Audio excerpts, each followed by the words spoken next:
Hello and welcome back to another Marvel Rivals guide. In today's video we're going to be going over everyone's favorite daywalking vampire, Blade. We'll be covering his abilities, how to best use him in your matches, and some tips and tricks along the way.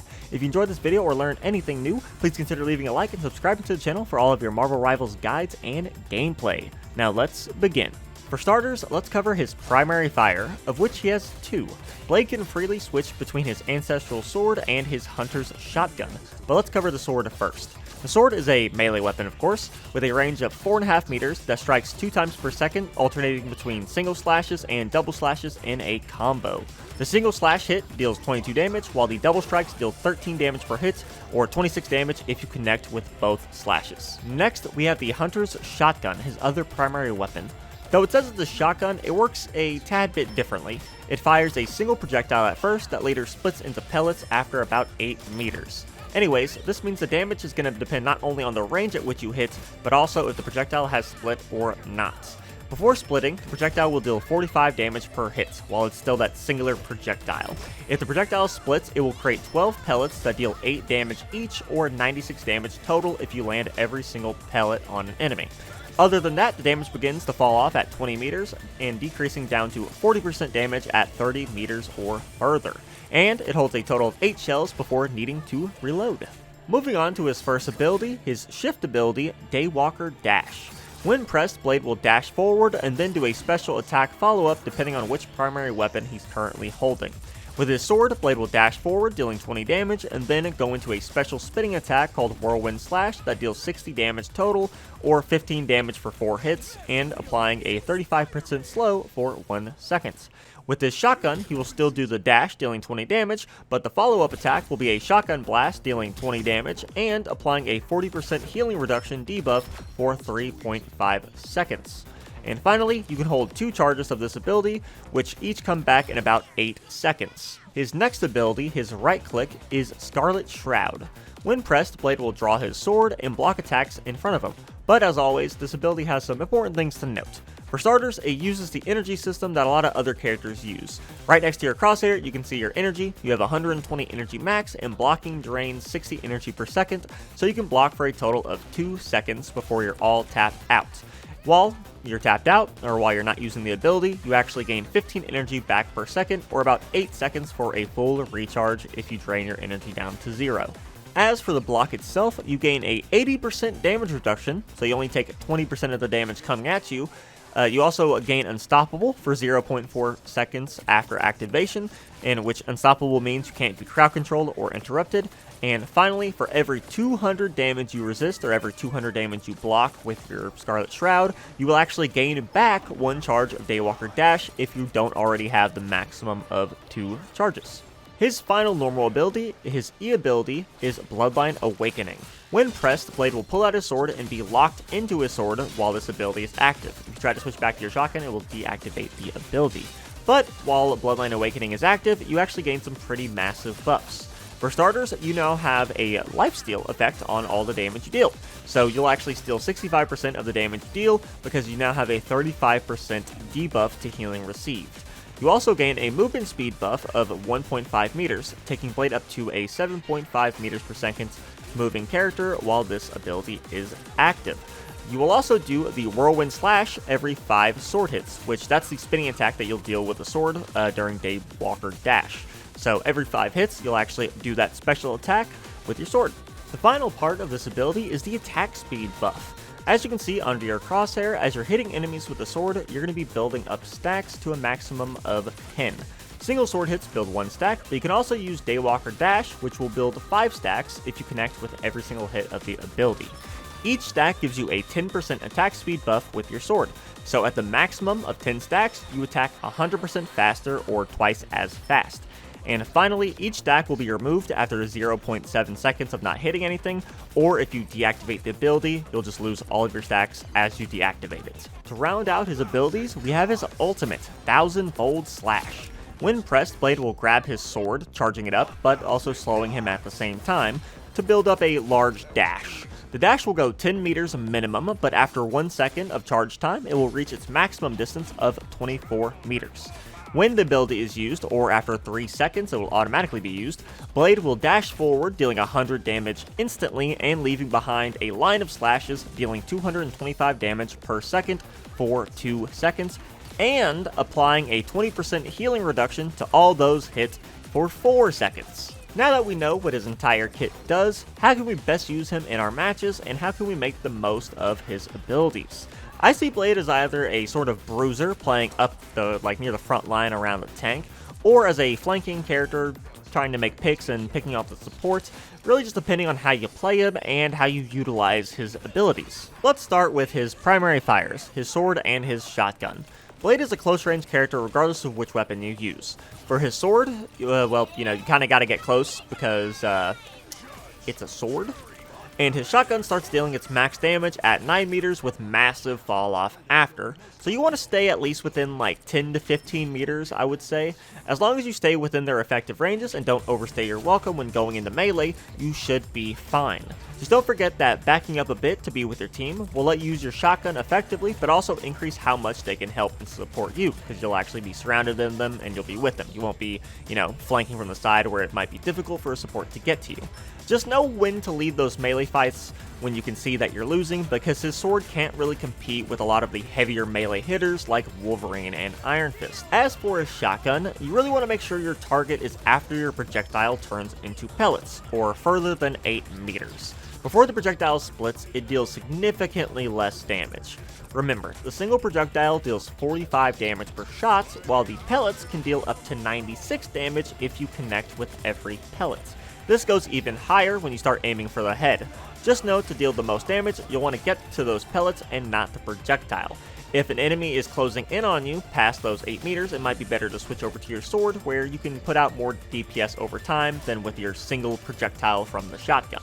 The real challenge is knowing which weapon to use at which time and knowing when you need to switch before you use your Daywalker Dash to get the best use out of it.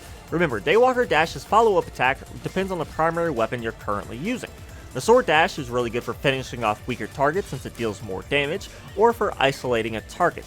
That 35% slow can really hinder an enemy. It can be enough to take them out, it can be enough time to slow them down for a teammate to get over there to help you to finish them off, or you can even slow them down in a friendly AoE for that 1 extra second that can deal more damage to them, especially if you slow them down inside of a teammate's ultimate.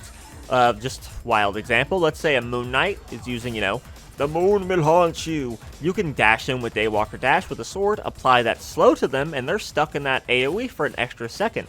They can take upwards of an extra, 150, 250 damage?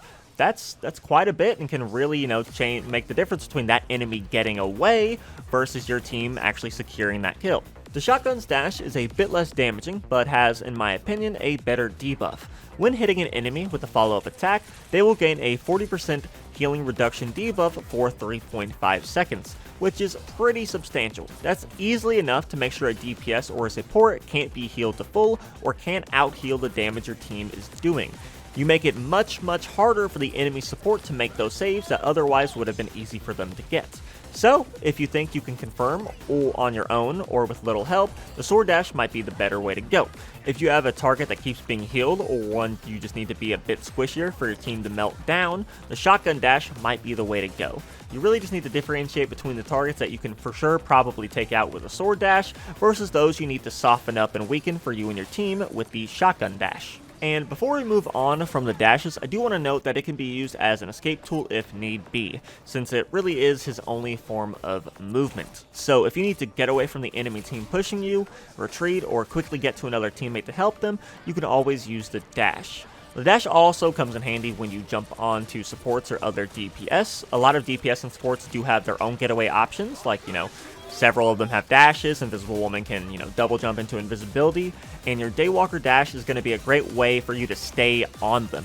As they're trying to escape you and get away from your pressure, you can use your dash to just, make up that ground they keep trying to create between you two, so you can effectively chase people down and, confirm them if you can.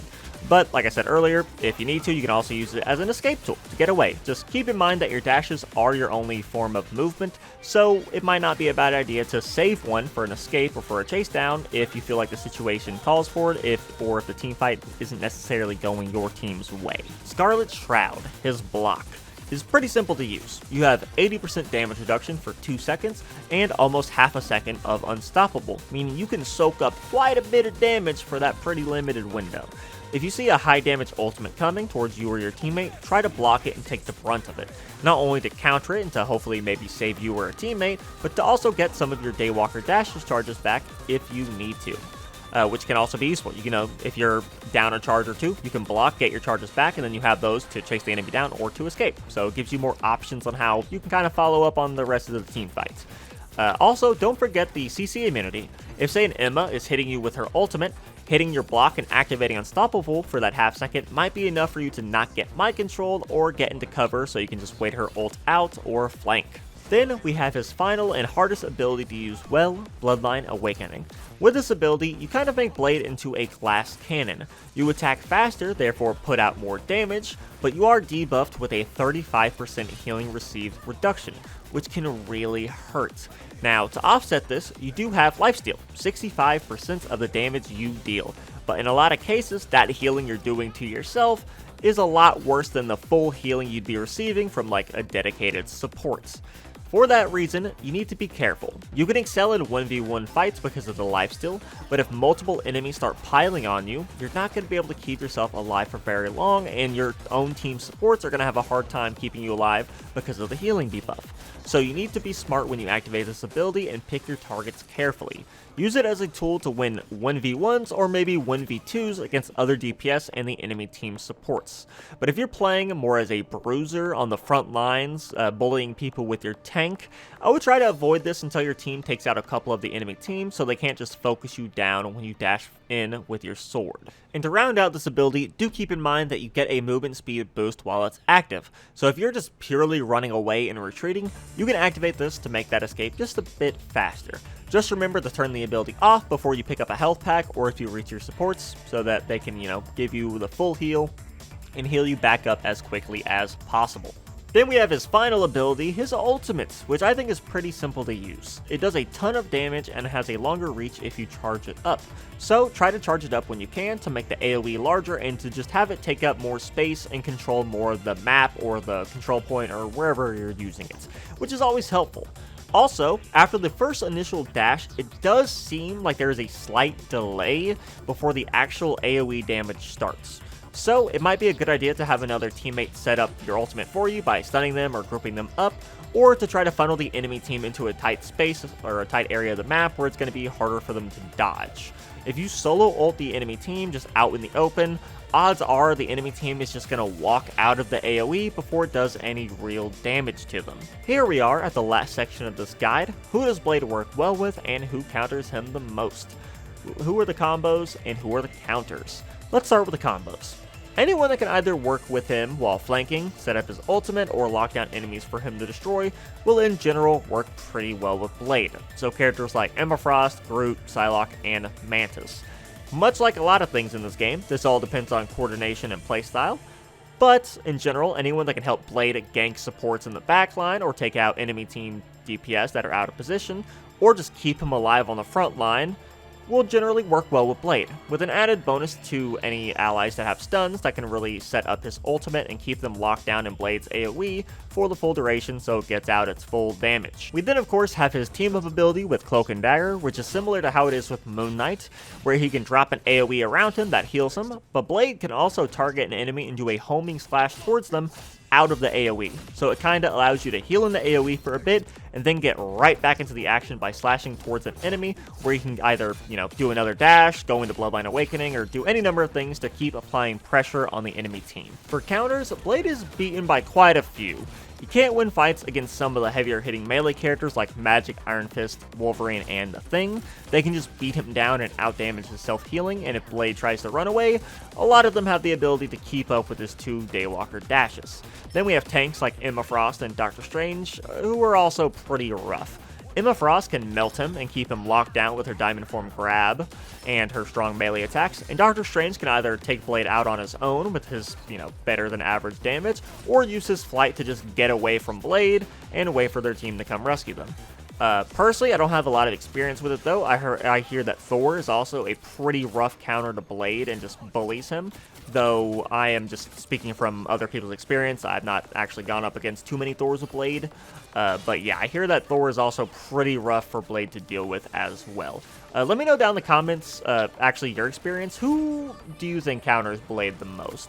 I'm pretty curious because, you know, obviously you're not going against every single character every single game. So there's a lot of matchups that I didn't encounter on my journey.